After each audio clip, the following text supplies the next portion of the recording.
Hello, from the studios of the Reynolds Journalism Institute at the Missouri School of Journalism, welcome to Global Journalist.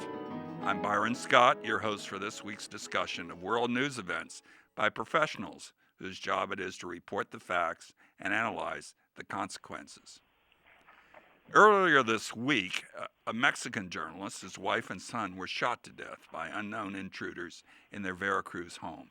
Miguel Angel Lopez wrote a regular column for the daily newspaper Notiver devoted to the deadly relationship between Mexican politics and organized crime. These murders brought to mind a recent, very interesting analysis by the Paris-based advocacy group Reporters Without Borders, or Reporters Sans Frontières, or RSF as we call it, looking at the unusual risks of reporting on mafias, cartels, and other criminal gangs. The report called organized crime the number one threat to press freedom worldwide. Before we ask our guests to talk about reporting organized crime, let's briefly consider these numbers from a 2010 United Nations estimate of the annual profits from trafficking activities. Arms trafficking, $1 billion US. Human trafficking, $32 billion. Opium and opiates, $65 billion a year, and cocaine, $88 billion. Yes, I said billions. Our panel today includes the author of the Reporters Without Borders report, Benoit Hervieux. Head of that organization is America's Desk, speaking to us from Paris. Drew Sullivan, a veteran journalist now heading the Organized Crime and Corruption Reporting Project, a consortium based in Sarajevo. And Daniel Connolly, a reporter for the Commercial Appeal, who wrote a fascinating investigative series linking drug-related crimes, including murder, in Memphis, Tennessee, with Mexican cartels. Benoit, I'm going to start by asking you to defend that statement, calling organized crime the biggest barrier to press freedom worldwide. Yes. Good morning to all. So, yes, we tried to make this report with not only a report on the American continent I'm in charge with in Reporters Without Borders, but it was faced to cases that, for example, you mentioned in Mexico in the context, of course, of the federal offenses against drug trafficking, with the terrible consequences that we see now. It was important to insist about the real threat and the main threat against journalists, of their security, but also in press freedom in general, that represent now the organized crime throughout the world, of course in American continent, but also in Europe, also in Africa, Asia, everywhere, and also, but it's not only a threat against the security, the physical security of journalists, it's also a threat against first, of course, there is the danger of the organized crime is also due to his capacity of infiltration inside the different part of society, and also because covering drug trafficking or organized crime seems more and more difficult, because it's not only the violent facts that can be covered to understand what means now organized crime.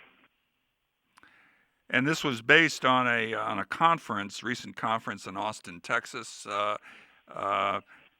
in which a number of reporters and organizations devoted to this conferred on this, as I understand. Is that correct, Benoit?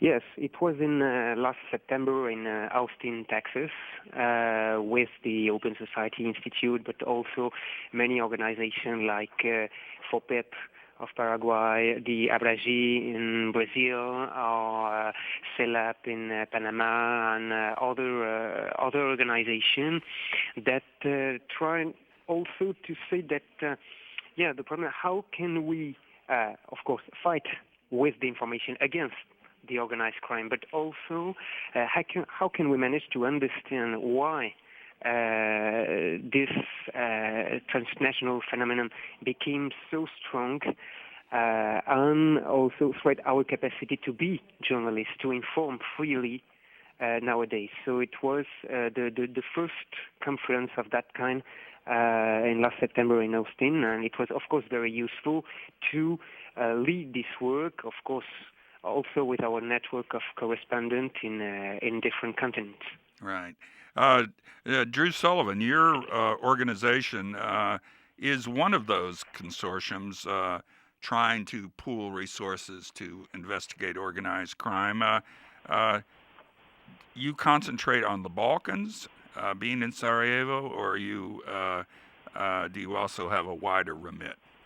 We basically work in most of the former Soviet states, the Caucasus, and Southeast Europe. And what are the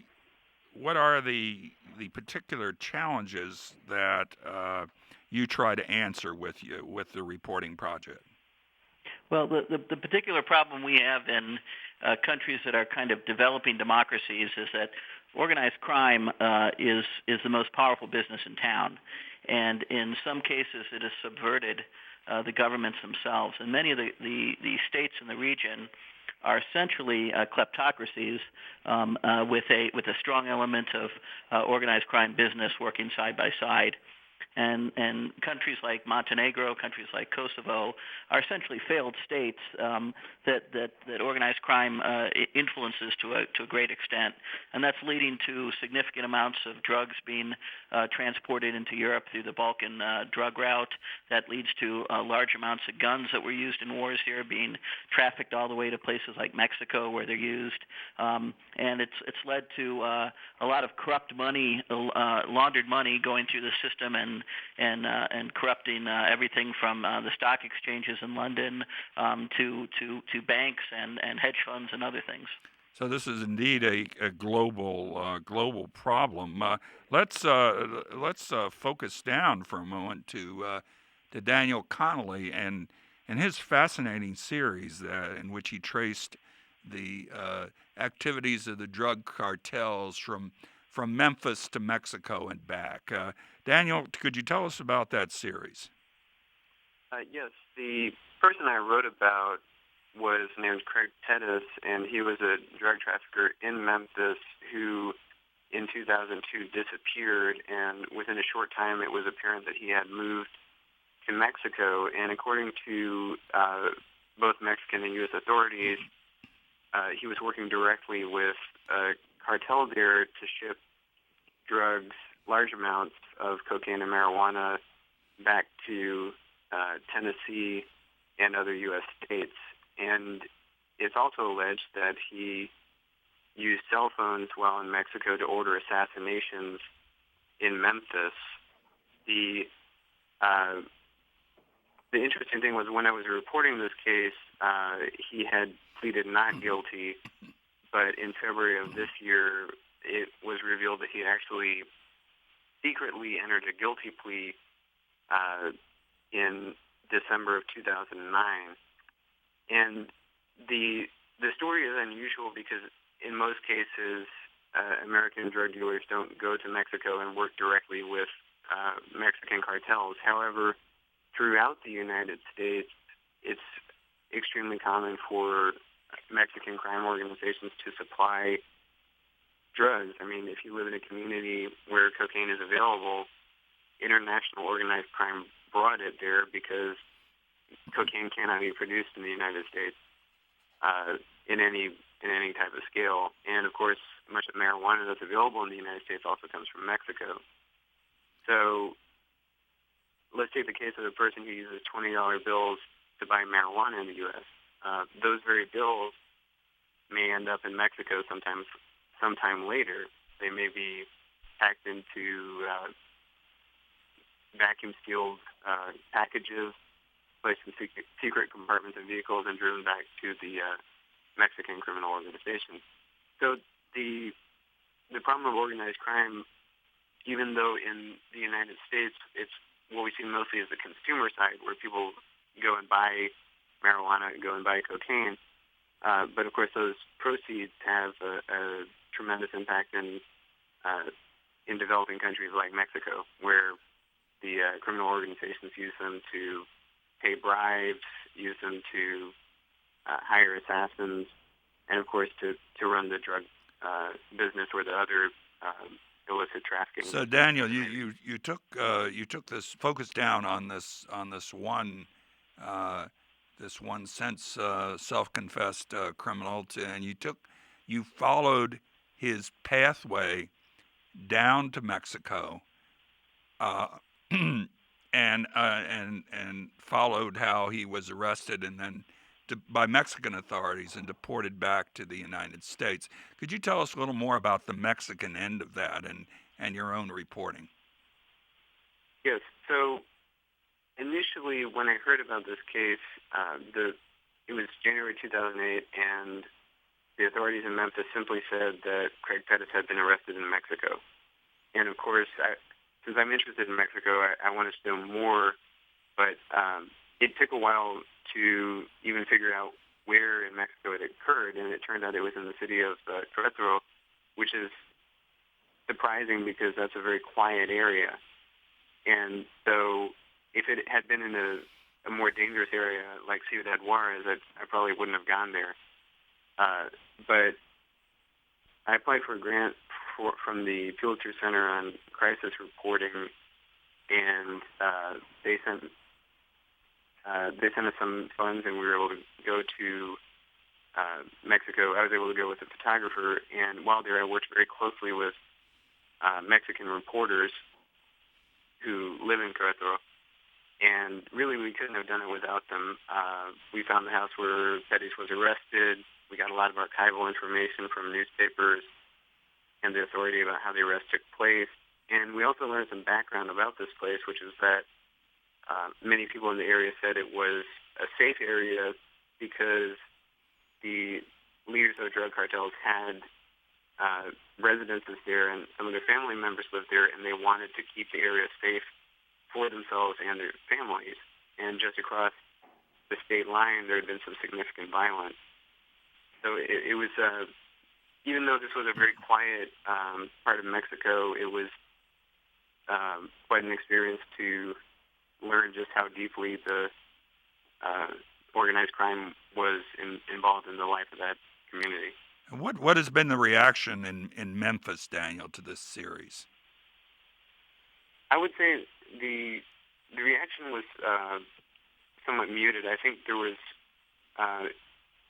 a knowledge that we have a significant crime issue in Memphis, and I think it was interesting to people, but it didn't cause panic, and I think for a variety of reasons it had to do, I think, with the time of year it came out. It came out in the middle of the summer, and I think a number of people probably were on vacation, and just generally, I think it confirmed a number of things that people kind of knew. I want to talk a little bit more about public attitudes to these kinds of stories, but before we continue this discussion, I want to remind our audience that you can view or listen to this program anytime by downloading our podcasts at globaljournalist.org. You'll also be interested in the articles, online discussions, and other features that are part of the website. You also can send us questions or comments, care of Global Journalist Program at gmail.com, or simply look us up on Facebook. Drew Sullivan, Daniel Conaway was referring to public reactions. I know from my own time in the Balkans that these cartel members or these mafia members are often treated as something of public figures, not exactly Robin Hood characters, but sort of at least in their own villages and towns, people that are pointed out in the street and have a certain protection. Could you talk a little bit about that? Yeah, that's very true, Byron. The organized crime figures in the region are people who've beat the system. They're not the politicians who could steal easily. They're the people who are businessmen who have found a new business that can earn money that's outside of the political system. So from that standpoint, I think a lot of people admire them. But they're also getting quite frustrated with them, and these people demonstrate their wealth. They become, in essence, their own kind of government.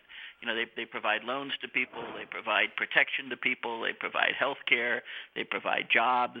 And as this grows and the infrastructure gets built, it becomes more and more oppressive.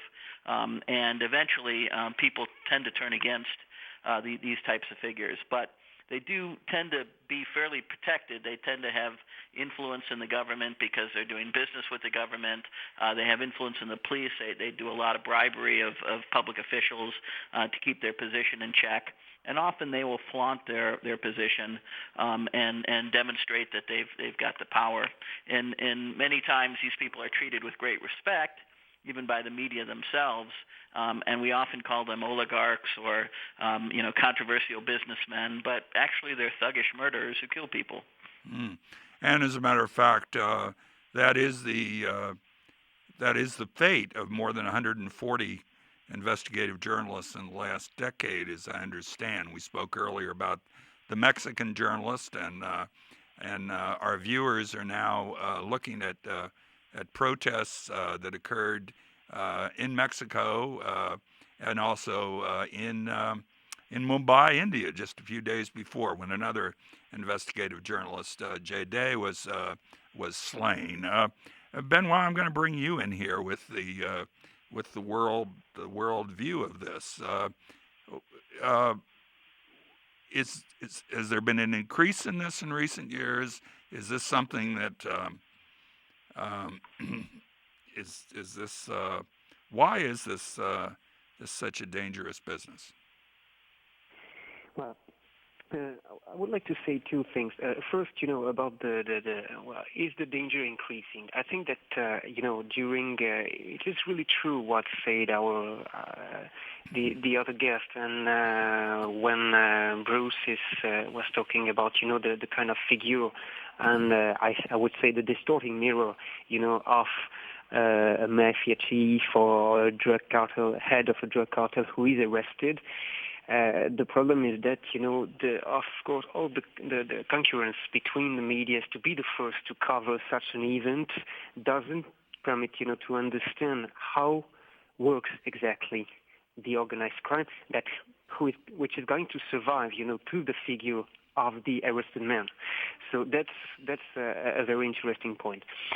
By the way, the problem is that now, of course, since I think the end of the Cold War, and our friend is in Sarajevo, so he knows perfectly that. But the organized crime became a kind of state in the state.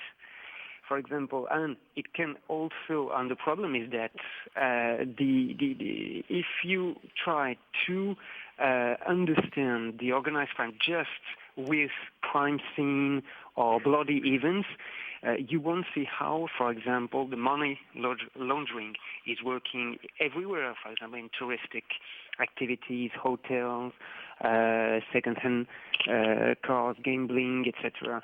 And, for example, also in the newspaper. For example, there is a case in Bulgaria of an Russian oligarch who bought a newspaper, the Standard magazine. So the problem is that, of course, this provides two problems for the press, and that makes the situation now very harder for many local journalists. Is that first you have the physical danger outside, but you have also the danger inside with the infiltration of the organized crime. And, for example, in Mexico, some talk about also the phenomenon of narcoperiodista. It means that people making publicity, they know or they don't know it, but they are used to, for example, make good publicity for one cartel, bad publicity for another one, etc. And so, of course, the problem is that it's hard to be supported by the rest of the society for the journalists, for local journalists mainly, because people don't trust and say that they can be in hand of the organized crime. And so that's also, it's not only the number of deaths which reveals, the dramatic situation, but it's also the action, the undercover action of the organized crime inside the press also. Let's ask Drew Sullivan to talk, expand on that about these states, but within states, as Benoit referred to them. Right. Benoit is exactly right. There's almost no independent media left in many countries, and it's simply because it's a very low barrier to entry to purchase a newspaper in these countries for people who have billions of dollars, and so consequently, most of the major newspapers have been bought up by either political interests, business interests, or organized crime interests. And so there's very few truly independent newspapers left. So a lot of reporters can't do the stories they'd like to do on this. And then there's also the stories that are never written. So many reporters self-censor because they know that if they write a story that they're not going to get good treatment, that they could put themselves in danger, and often their newspapers or their owners of their newspapers will not protect them in the way they need to be protected. So there are many, many stories that are not getting written all over the region because these organized crime groups they're connected to police, they're connected to government, and they are very infrequently successfully prosecuted. Let's ask Daniel Connolly, as an American reporter, to react to all that. Daniel, do you feel fortunate that you don't have to have these barriers, or do you feel you have barriers of your own that, as an organized crime reporter, you have to work with? Well, I would say that I do feel extremely fortunate, and my experience in Mexico really showed me how fortunate we are. I mean, to give you a very basic and frightening fact, in Mexico, most murders are unsolved. There's, in most cases, no arrest, no one convicted, and in many cases, no serious investigation.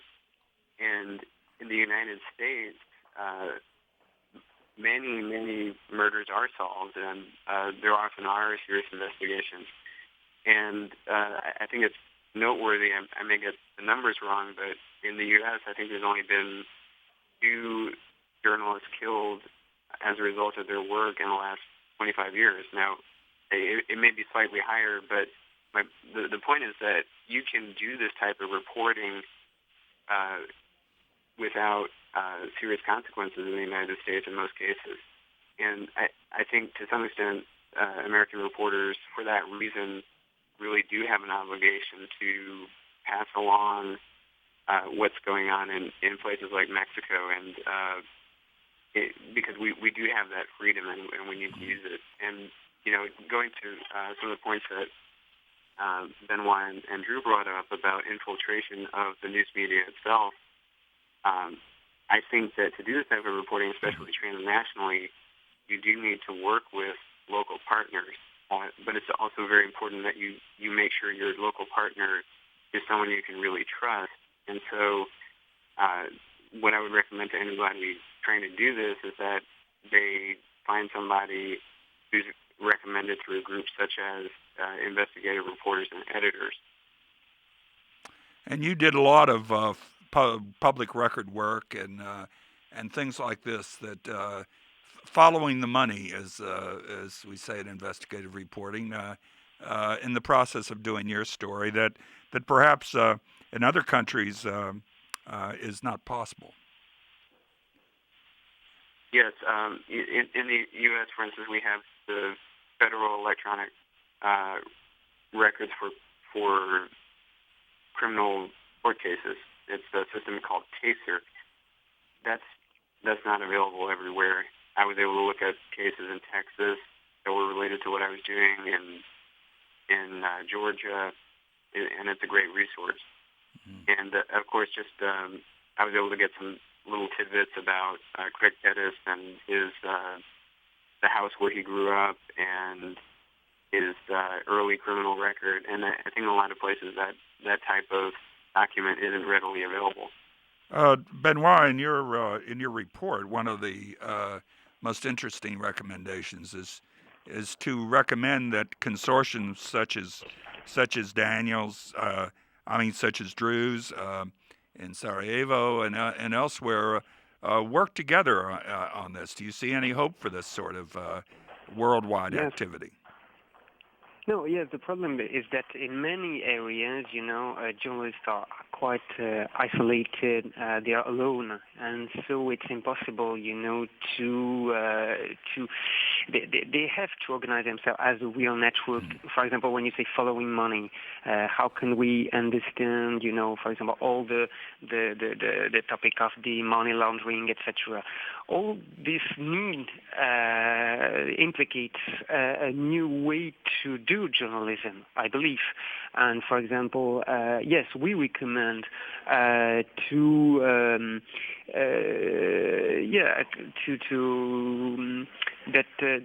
use of the organization of international specialist journalist network and the pooling information and sources, and also, of course, I think, for example, also in the training in organized crime coverage, all of that. I think it's a new way, to think the future of journalism covering this topic. Because I'm going to have to jump in on you there, Benoit. I'm sorry. As usual, this could be the topic of a whole new program, but we've come to an end here, and I want to thank our guests, Daniel Connolly of the Commercial Appeal, Drew Sullivan of the Organized Crime and Corruption Reporting Project, and Benoit Arvieu from Reporters Without Borders. Our lead producer for this show is Jessica Popovic. Our director is Travis McMillan, assisted by Andrew Orozco. Audio by Pat Akers. Our video producer is Tim Wall. Other Global Journalist producers include David Coffin, Courtney Flatt, and Liz Lance. This is Byron Scott for Global Journalist, reminding you that you can download, view, or listen to this show, plus additional features, including links on some of the articles we've been talking about, by going to globaljournalist.org. We want you to join us on the website and also join us next week as we look at the difficult reporting task of covering the so-called Arab Spring in Syria, Yemen, and Bahrain, and other Middle Eastern traditions. Right now, stay tuned for an edition of our World Watch feature on freedom of the press. For Global Journalists, we'll see you next week.